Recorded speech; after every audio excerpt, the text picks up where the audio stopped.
wealth advisory firm solving complex financial problems for individual investors and family businesses. Randy Weishi, Michael Zabalowi, and Megan Weishi offer independent advice in all areas where money exerts an influence. 833-5378.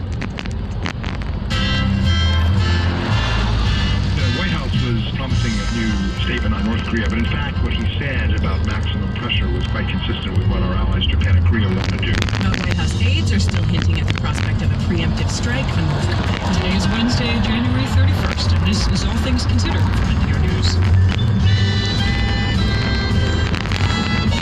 I'm Kelly McGill, and I'm Mary Louise Kelly. Coming up, we'll hear how some think a, quote, bloody nose strike on North Korea could be a mistake. And how highway and transportation officials liked another policy issue in President Trump's speech.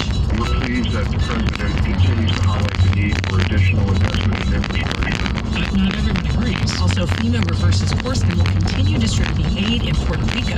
And a look at Janet Yellen's time as Fed chair as she retires this weekend. She was fabulously successful and wanted a second 4 years, and yet was not given another 4 years. Now the news. Live from NPR News in Washington, I'm Jack Speer.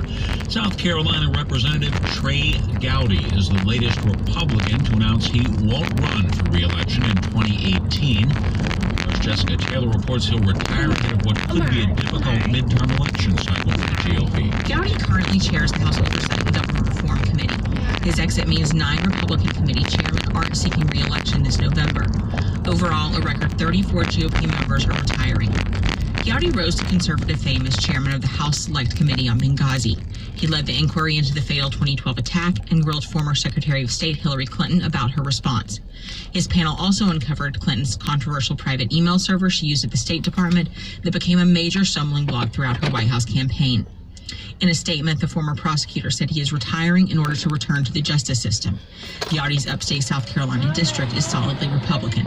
Jessica Taylor, NPR News.